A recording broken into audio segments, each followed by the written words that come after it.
Welcome to the Becoming Your Best Version podcast. I am your host, Maria Leonard Olson. I'm a civil litigation attorney in Washington, D.C. I am a mentor to women in recovery. I am a marketer for women's books, an author, TEDx speaker, and podcaster. If you would subscribe to and review this podcast, I'd be very grateful. And if you go to my website, marialeonardolson.com, you can find links to my TEDx talk. I have a second one coming, my book, my writing, and it's the greatest gift you can give to an author is or a speaker is to hit likes to increase their visibility. So, I started this podcast 6 years ago because my work in the realm of women in midlife has brought me into contact with amazing women who have inspired me and I think will inspire you.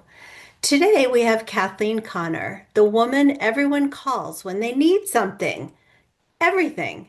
Known as the unofficial mayor and Angie's list of people, she built a life of service as a business owner, wife, mother, volunteer, and humanitarian. At age 53, she realized that she had built a perfect life serving everyone else while becoming nothing to herself. This awakening launched her transformation from depletion to authenticity. She spent 16 years building the perfect life that was perfectly wrong for her. At 53, she hit rock bottom, losing herself to various roles like being a people pleaser.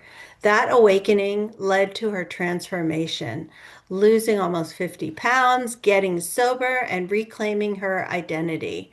Today, Kathleen helps women stop performing their lives and start living them with a mix of candor, humor, empathy.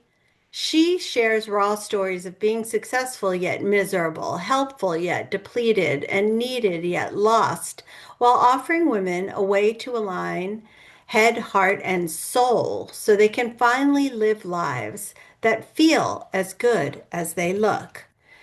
Guided by her father's wisdom about givers and takers, she now leads women, teaches women how to give with intention and receive without guilt. Her mission is to help women break free from the boxes they didn't even know they were in and build lives that feel as good as they look. So we are going to get into it, but I encourage you to go to her website called chasingpurpose.com and connect with her on social media. All of this is in the show notes. Welcome, Kathleen. Yeah, thank you, Maria, for having me. I'm so pleased, and I can't believe you can find the time to do everything you do and be of service to so many women. It's a great gift that you have, and I'm glad, so grateful that you're sharing it. Oh, thank you so much. And you as well. So let's start at this. What was your rock bottom moment? Yeah, I think I would rather say it's an aha moment. I think rock bottom is so subjective and relative to everyone. And again, I think we all have these aha moments, and until we continue to fall as human beings and especially as women and skin our knees, right? And we're proud to get up and care for our wounds and other people's wounds. And until we hit the moment where we pause and say, okay, what am I finally going to learn from this? Like, what is the lesson? So until I hit that point of it, my father has passed, and I talk to him quite often, multiple times a day, and say, "Come on, Daddy, what do you want me to know about this?" And until that moment when I actually was like, "Okay, what is the lesson here?" and took a breath, I think I would have. And again, I've had several, and we all do aha moments since then, but that one was the most impactful because I paused. And I think as women, we don't do that enough, as pause and find out how to center ourselves. And so mine was just simple. I live in a community where the house is a little bit further apart, and I was a high school and college athlete and played adult sports as well, field hockey, which is a pretty competitive sport. And the ambulance was coming next door, and I ran down the stairs and out the driveway and down the street, and I buckled over out of breath because I couldn't function or go into the house to be of service or ask how I could help because I was so out of shape, carrying a lot of weight, not only physical but also emotional weight. And that was my aha moment. And it came with a sense of disgust. I hate to use that word, that we shouldn't get to that place, but it came with a sense of just who am I think was the question, and was what am I doing? Like, why am I was so, I don't know if ashamed is the right word, but disgusted, I'll lean into that word, that I couldn't do the things that I had done my whole life, which was one, provide service and care for people that I love, neighbors especially, but also, run a distance 100 yards, which is a field hockey field, which I probably ran a million times through practice in my high school, college, and adult career with it. So I guess that would be my rock bottom moment. Yeah, yeah. Well, I have 13 years sober, and I know that sobriety is Mm, part of your story yeah, too. it is. Are you someone who participates in 12-step programs? No, I didn't become sober because I can't became sober because when I needed to find clarity and peace within myself, the relationship with myself, but others. My mother was going through a decline in health. I'm Mhm. one of seven, grew up in a big Irish Catholic family from New England. Lots of personalities, lots of family dynamics, lots of cousins, a very, generational neighborhood as well, where we all were raised. And so when she was declining, I went back to stay with her, and I knew that really this could be the last time I would stay with her. And I didn't want to go through her death numb, I guess. Not that I would have drank through it or any of that, but I just didn't want to, because of the complexities of a relationship, and how stressful a parent's death or anybody's death can cause, and just how people deal with it. I just paused. She was in ICU. She didn't die at that time, but she was in ICU with sepsis. I think at that time she was probably 90 or close to. And we were called to come home because the doctors told us her organs would shut down. And I did drink on the plane on the way home. I flew first class because I knew I was heading into a stressful situation. And when my brother picked me up and brought me to the house, I was, under the influence. And when I saw her in the ICU, I thought, oh my gosh, I can't do this like this. I want to be able to feel my emotions. I want to be able to feel and be able to be stable enough. Again, not that I was drinking or to the effect of being drunk, but just, to the effect of just not feeling. And so I stopped, and she got better, at that time. And I ended up staying with her at the house for about 7 weeks or 8 weeks or Mm. so. And so during that time period, I chose to be sober because I needed to be, helping her out of bed, helping feed her, helping dress her, helping, care for her. And sometimes I had to call 911 and make those critical decisions. So it was a conscious choice that I made. And I'm glad I did. But after, in the 9 weeks, I thought, well, that was probably the hardest part was the beginning. And if you can stay sober, if I could stay sober in my childhood home, which triggered me to have a beer, whenever I went back there, then I could probably continue to do it. So it's been over 4 years since that day in September, and I'm grateful that I did it.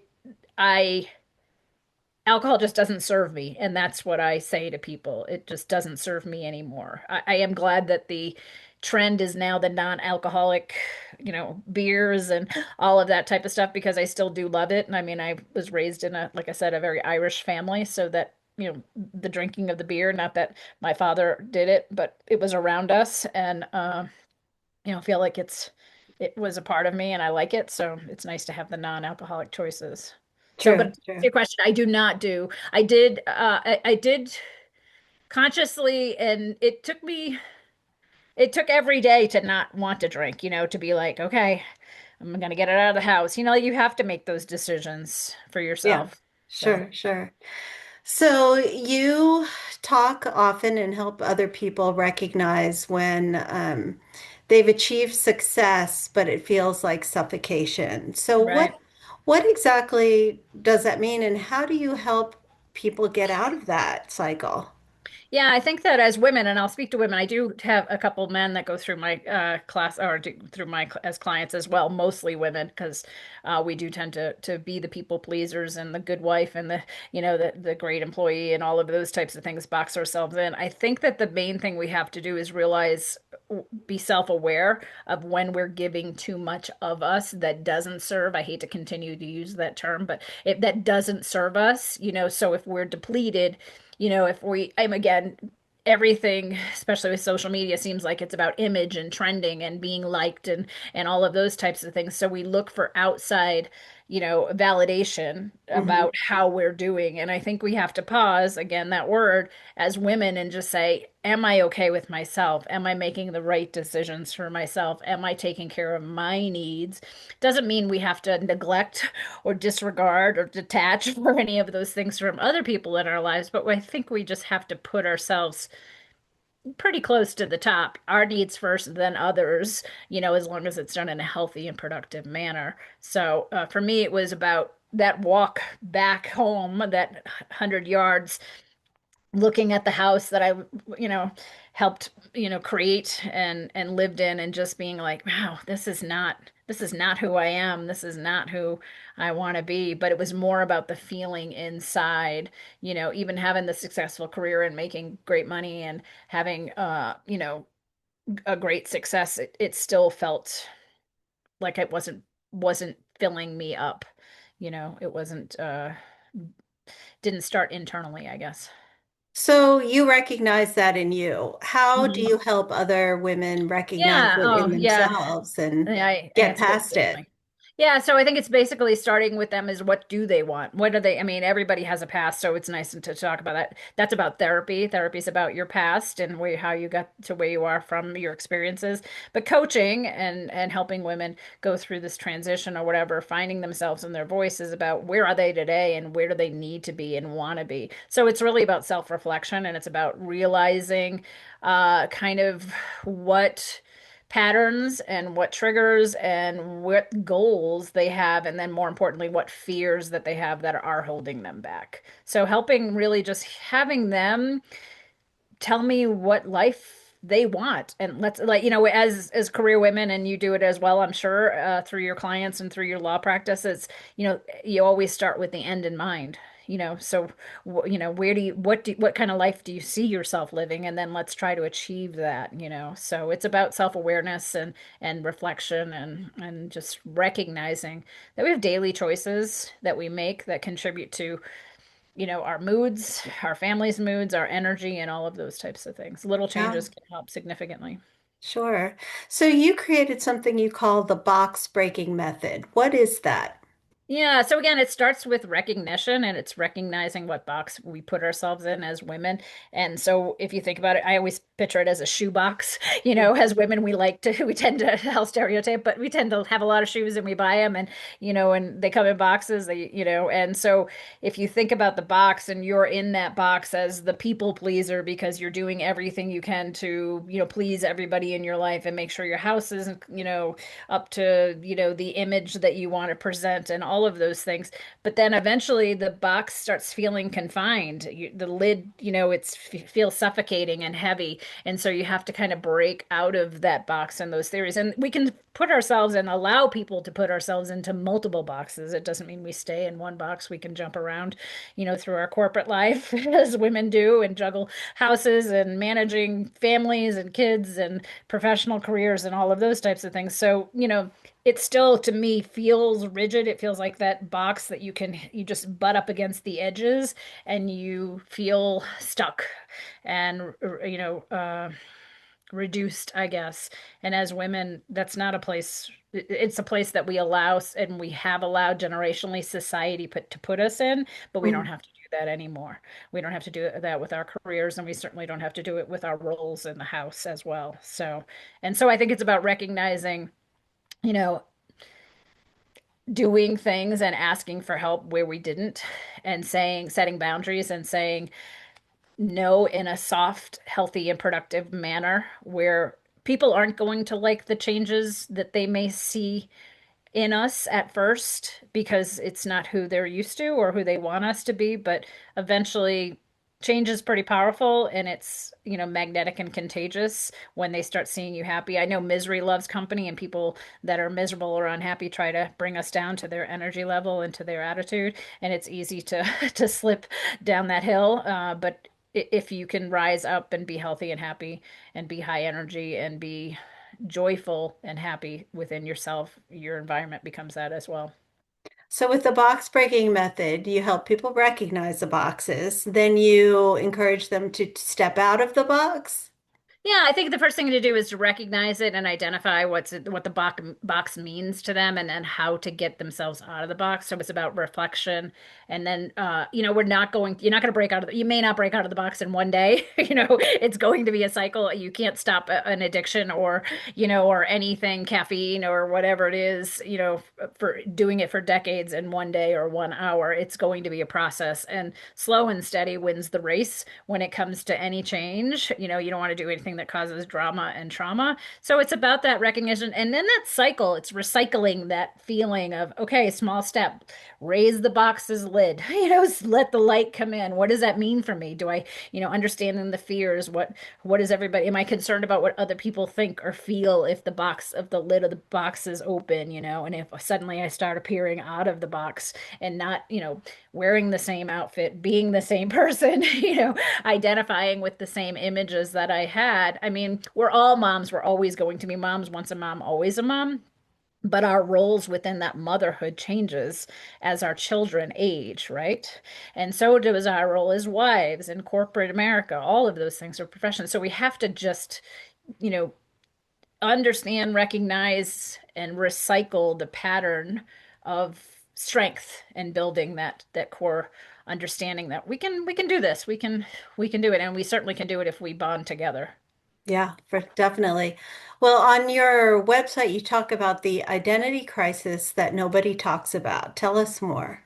Yeah, so I think again, the identity crisis is that we do label ourselves, or we have other people. You're a lawyer, and I'm sure you found yourself in corporate boardrooms or in courthouse settings, at courtroom settings, and those things that you can become invisible, right? You can be in the shadows. And I remember being, one of the few, if not the only woman in a boardroom, Yeah, sitting at the sure. table, and I would keep myself small because there were so many men. And not that they were dominant, but they were dominant as far as numbers. But I often let them sit at the table before me. I often let them go to, do the lunch before me and all of that. And then if I knew then what I know now, I always talked with confidence because I always knew my stuff. I think we all do, right? We don't ever want to be caught off guard. But, it's about it. So the invisible is just us limiting ourselves and being that person that's like, no, I can do this. And building self-trust, I think, is a great word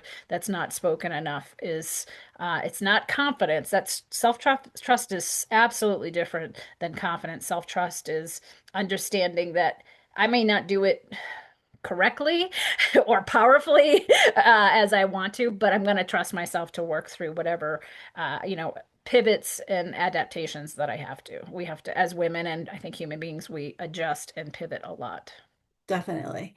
So you mentioned your father a lot, and I wonder why do you think he played such a big role in your life? The great. So I grew up in a big family, five brothers, one sister, so there were seven of us in the house. And my mother favored her boys, I think, her boys, that type of stuff. And my father certainly, shined on us girls as well. But I think he took it to heart and took it and had a great understanding about my curiosity and my love for knowledge and for learning. And so when I asked, he also was big about safety. He never wanted me as his daughter or as a woman to be in a situation that I didn't understand the risk first. Like if you Mm, have a flat tire and you're on the side of the road, like I'm gonna tell you where your tools are in the trunk so that if someone tries to get in the back seat looking for them, that's not where they are, or all of those types of things. I mean, he taught us how to change oil and do those types of things. And he was just a person that had great lessons and was very patient and very generous with his time and with his own knowledge. He talked a lot about people and understanding them, and I mean, we were raised Catholic, and he was a practicing practitioner of Catholicism for a long time, but he also, read the Quran, and he was curious about other religions and all of those types of things. And so he taught us and me how to be very curious. Wow. Sounds like a really great father. Yeah, he was fun.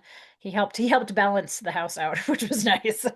Yeah. So he also taught you the difference between givers and takers and the difference between being needed and being used. Talk more Yeah. about He those. had a lot of quick things, a lot of metaphors that he used. He always said there are happy people and miserable people love company, so they'll try to take a happy person and make them miserable, which Hmm. was true. And the same thing with he always said about the givers and takers that, you shouldn't judge people. He was always open-minded and said you shouldn't judge people, but if you look at people and you know that there are givers or takers in the world, you can categorize them. You can say, and as a giver of service, you have to be careful where you give your time, your energy, and your power because you don't have control over that. Time is going to pass us by no matter what we do. And the takers will always take. It doesn't matter what we do as givers, they're just going to deplete us and they're always going to want more because that's what they do. That's how they live and they don't know any other way. But Hmm. givers, they don't often take because they're always giving. And he always said, it's okay as a giver to take. It's okay to understand that you can appreciate someone giving you or you taking something from the world that you need as well. You don't always have to be exhausted by trying to serve others. So he always put it as givers and takers. And he would say, during that time period or often when he said it, like, all right, what is she? What is he? Kind of, not wanting us to judge, but at least he wanted us to be able to have a sense of judgment by people and not by judging them, but being a good sense of character. Like in choosing the right friends and choosing the right partners and the right work environment, to just say, like, well, he's never going to change because he's a taker, or she's Mm. never going to change. Wow. Interesting. So. So then how do you break free from managing other people's lives too much? Yeah, I think boundaries, as hard as it is to set them, I think it's a good, if when you set them and if you can set them in a kind, caring, and compassionate manner, it'll help you and it'll help them. It'll help them grow and go through their opportunities for growth.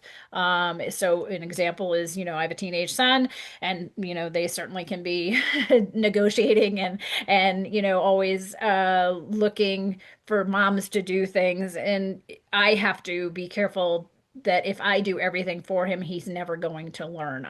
When I was pregnant, one of the things that I was adamant about was him being a good decision maker. I wanted him to just know how to make decisions. So to gather facts, and make sure that you have all the data, understand what is assumptive and what is not, and between facts and fiction, and also be able to just know what it's going to cost, time, energy, people, and be able to make those decisions. So for me as a mom, setting a boundary to say, yes, I could help. I could, yes, you left your glasses here, or you left something, the glasses probably wasn't the right thing, but you left something here you should have taken to school. Well, sorry, I can't run it to you today. You'll have to go without it, as opposed to some moms, and I did prior, was to drop everything and go give whatever he left at home to him, Hmm. and so they don't learn to be self-sufficient and to be interdependent. I think as parents, we were raised to be, we wanted to teach our kids to be independent, and I want my son to be interdependent, to be independent to some degree, but to always know that I was there for him, Mm. know that he can rely on me. So that's a boundary and a lesson that he can learn to be okay on his own. I mean, he's only 13. I don't mean that in the sense of adulthood yet, but we're getting there. Yeah, yeah. When my son was in rehab, the therapist told me that when I fix his problems and Mm, don't allow him to make mistakes, I'm robbing him of the opportunity to learn. And right. that was a really hard lesson for me. So Yeah, you, it's tough. I would rather have my son at 13 or at even 5 or whatever make mistakes where they're less impactful emotionally and less impactful financially. yeah, Yeah. sure. So So you start your work with clients with an introductory call. What happens during that call? yeah, so we talk about what their goals are. What we start with kind of give me a little history on their background and where they've been and so I have some identity into who their identity and where they are and then what are they looking for? What's the and then like it's all about a map, so we have to create a path and something that's achievable and chunking out their goals so that it's small steps for big progress, right? So we start with really, if they want to leave a husband, change a career, find a different social network or a support group. What does that mean for them and what does that look like and how can they do it in a healthy manner and where can they, rely on those things? We all have done through therapy, sounds like you have as well, and that's great. And so, but I'm an advocate for women especially to have a support group, to have in, other than, we don't want to have it's great to have the book clubs and all of those types of things in social circles, but we need to have like-minded women that can support us and not compete with us. So helping them identify groups, identify people, and look at even the small things that they can do every day for themselves, that they can find small wins with. Yeah, sure. And then how long is a typical client relationship with you, or does I've it had them, vary? yeah, I've had them for, I've had clients for 3 years, because they keep bringing in more goals and more things to us as well, or into me as well. But, the plan is, if people want more, then let's get more now, so it's a monthly program. Twice a month they talk to me and, usually within 90 days or 120 days, they start seeing great progress, but they usually want to stay. They usually are like, okay, that was so fun or that was challenging, and it's about the people that want to work. I'm empathetic and I'm compassionate, but I don't want to take someone's money if they just want somebody to coddle them. I'm okay doing that, but that's not my role. My role is to, find the path and help and walk with them down it. Right, right. So you do, you provide a really important service for people who think they have it all and realize they have nothing or feel stuck. And I really applaud what you do in the world. But I ask every guest the following question on this podcast, which is, what do you do, Kathleen, to become your best version?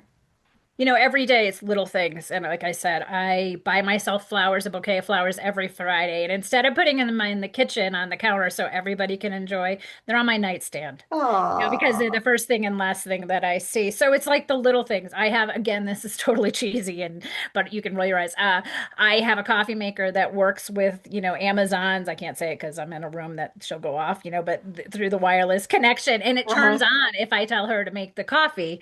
And it's great because again, I can wait the 5 to 7 minutes for the coffee pot to fill, but if I'm doing that, I'm serving others by emptying the dishwasher, by starting the laundry, but if I come downstairs and the pot is already made, that I get my cup of coffee and I can start my quiet time. Because Mhm. I don't have the waiting period of, cleaning the counters and emptying the dishwasher and emptying the sink and doing all that because and again, those are things that I will do. I just choose that morning time to be mine. So it's the little things that make it more efficient, more productive, and more about me. Yeah, and in that quiet time in the morning, how do you typically spend it? I journal. I do morning pages. I just started this year, so I do morning pages, which is great, just quick, 3 pages of just nonsensical or just writing that you don't have a topic about, which has been really great. I listen to a meditation as well. I just sit I like to wake up early, so before the sun rises and before my son gets up and the house gets moving. So it's just that quiet time. It's that me time that I really need, and I think we all need. Oh, I agree wholeheartedly. So I would encourage all of you to take a look at chasingpurpose.com. And I thank you, Kathleen, for taking time out to be on the show. Oh, thank you, Maria. So excited. I'm so excited for your work as well. Your book was great. I will certainly leave your review as well. Ah, thank you.